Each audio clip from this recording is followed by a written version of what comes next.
Iran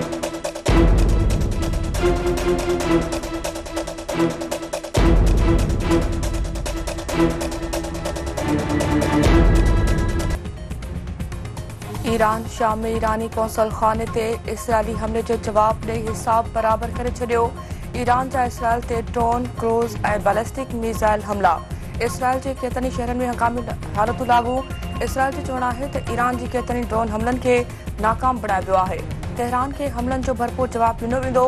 Iran चयो आहे त इसराइल ते मिसाइल ऐं ड्रोन हमलनि खां पोइ ऑपरेशन मुकमल कयो वियो आहे। जेकॾहिं जवाबी कार्रवाई कई वई त इसराइल खे वॾे पैमाने ते नुक़सान बर्दाश्त करणो पवंदो। ईरान जे इसराइल ते हमले खां पोइ सलामती काउंसिल जो हंगामी इजलास थी रहियो आहे। गॾियल क़ौमुनि जे सेक्रेटरी जनरल एंटोनियो गुतेरेस जो चवणु आहे त ॿिन्हिनि धुरियुनि खे छिकताण खां पासो करणु घुर्जे।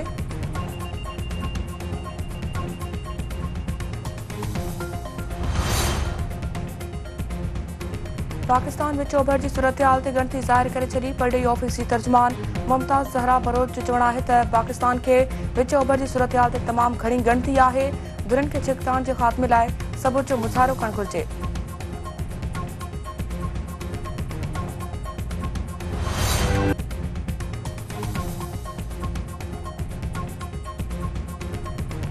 कराची समेत सिंध जे मुख़्तलिफ़ शहरनि में किथे तेज़ त किथे हल्की बरसात। हिकु ॼणो फौत। कराची जे मलीर, क़ायदाबाद, पिपरी, सुपर हाईवे, गुलशन इकबाल, गुलिस्तान जौहर में वसकारो।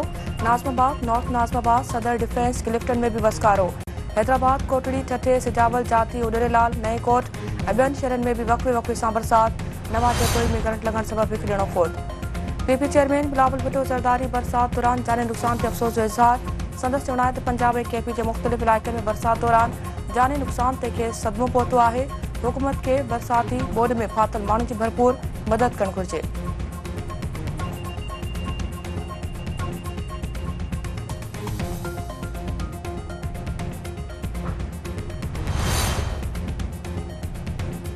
सऊदी हुकूमत तरफ़ां पाकिस्तान में मजमूई तौर $70 अरब जी सीड़पकारी करण जो फ़ैसिलो। सऊदी अरब जो आला सतही 100 रुकनी वफ़द 16 अप्रैल ते पाकिस्तान जो दौरो कंदो। सऊदी अरब पाकिस्तान जे मुख़्तलिफ़ शोबनि में सीड़पकारी कंदो।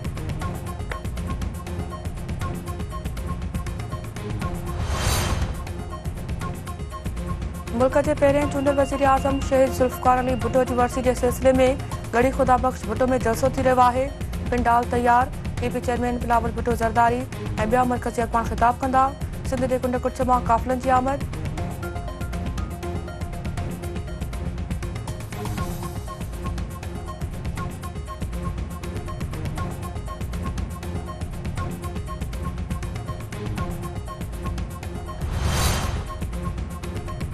वॾे वज़ीर मुराद अली शाह चयो आहे त पीटीआई चेयरमैन इक़्तिदार दौरान ताक़त जो ग़लति इस्तेमालु कयो। मुख़ालिफ़ धुर जे जलसनि ते को बि एतिराज़ नाहे। जलसा ऐं जुलूस करणु सभिनी जो हक़ आहे। आम चूंडूं अञा हाणे थियूं आहिनि। तहरीक हलाइण जो को बि जवाज़ नाहे।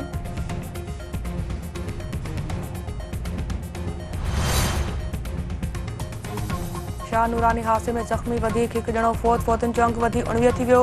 रफ़ीक जोखियो कराची सिविल अस्पताल जे ट्रामा सेंटर में ज़ख़्मनि जा सूर नसंदे दमधणी हवाले कयो।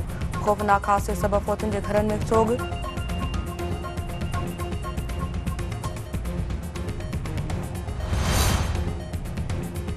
हब वेझो हादसे में ज़ख़्मी थियल वधीक हिकु ॼणो फौत। फौतनि जो अंग वधी 7 थी वियो।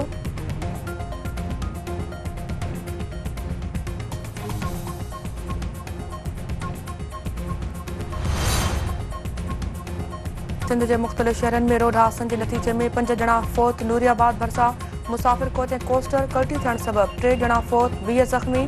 काज़ी अहमद वेझो मोटरसाइकिल स्लिप थियण सबबि 2 ॼणा फौत। सिंध में बदअमनी ते ज़ाब्तो न अची सघियो। बनियाकल मां वधीक 5 ॼणा अग़वा।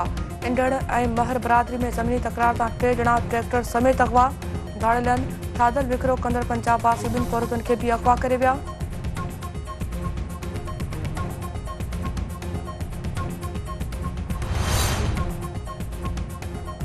कानपुर महर में हथियार बंदन हथां ज़ख़्मी नौजवान जे वारसनि जो एहतजाजी मुज़ाहिरो। थाणे अॻियां धरणो। ॻोठाणनि जो चवणु आहे त हथियार बंदन संदन नौजवान खे बेगुनाह ज़ख़्मी कियो आहे। पुलिस जवाबदारनि ख़िलाफ़ कंहिं बि क़िस्म जी कार्रवाई लाइ तयारु नाहे।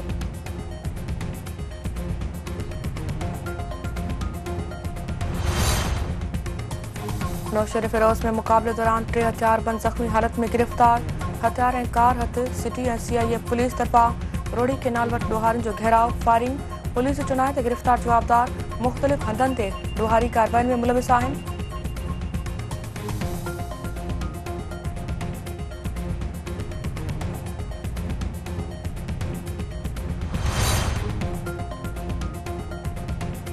पाकिस्तान सां T20 सीरीज़ खेॾण लाइ न्यूज़ीलैंड जी टीम जी इस्लामाबाद आमद।